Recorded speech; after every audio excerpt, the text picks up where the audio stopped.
আমরা অনেক সময় জীবনে এমন কিছু ঘটতে দেখি যা প্রথমে মনে হয় দুঃখজনক, অবিচার বা বিপদ, কিন্তু পরে বুঝি সেটি ছিল আমাদের জন্য সবচেয়ে বড় নেয়ামত।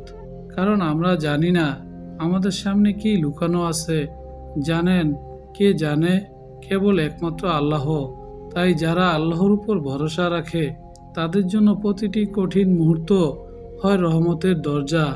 এক সময়ের এক বাদশাহ ছিলেন। তার এক মন্ত্রী খুবই ধার্মিক ও আল্লাহভক্ত ছিলেন। সেই মন্ত্রী সব সময় একই কথা বলতেন, আল্লাহ যা করেন ভালোই করেন, চাই তা সুখ হোক বা দুঃখ। একদিন রাজা একটি আপেল খাচ্ছিলেন। হঠাৎ ছুরি হাতে আঙ্গুল কেটে গেল, রক্ত ঝরছে। সেই মুহূর্তে মন্ত্রী তার পুরনো অভ্যাস অনুযায়ী বলে ফেললেন, আল্লাহ যা করেন ভালোই করেন। রাজা তখন ব্যথায় কাতরাচ্ছেন, আর মন্ত্রী এমন কথা বলছে। রেগে ফেটে পড়ে রাজা সঙ্গে সঙ্গে আদেশ দিলেন, ওকে কারাগারে নিক্ষেপ করো। মন্ত্রী শান্তভাবে কারাগারে যেতেই বললেন, আল্লাহ যা করেন ভালোই করেন। রাজা অবাক হয়ে বললেন, তোমার আল্লাহ তোমাকে জেলে পাঠিয়ে কি ভালো করলেন? মন্ত্রী শান্তভাবে জবাব দিলেন, আল্লাহ যা করেন ভালোই করেন। এর কিছুদিন পর রাজা একা শিকারে বের হলেন, কারণ মন্ত্রী এখন বন্দী। জঙ্গলের গভীরে এক বাঘ তার উপর ঝাঁপিয়ে পড়ল।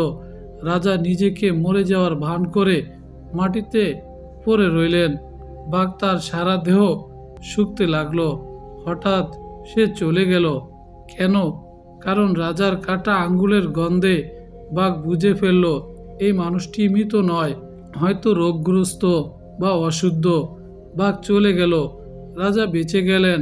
ফিরে এসে রাজা মন্ত্রীর সামনে দাঁড়িয়ে কাঁদতে কাঁদতে বললেন, তুমি সত্যিই ঠিক বলেছিলে, আল্লাহ যা করেন ভালোই করেন।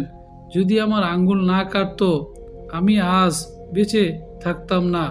মন্ত্রী মুচকি হেসে বললেন, আর যদি আমি তোমার সঙ্গে শিকারে যেতাম, বাঘ আমাকে খেয়ে ফেলতো, কারণ আমি তো ছিলাম পুরো সুস্থ।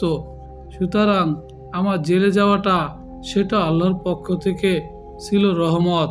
তোমরা এমন কিছু অপছন্দ করো যাতে তোমাদের জন্য কল্যাণ রয়েছে, আর এমন কিছু অপছন্দ করো যাতে তোমাদের জন্য অকল্যাণ রয়েছে।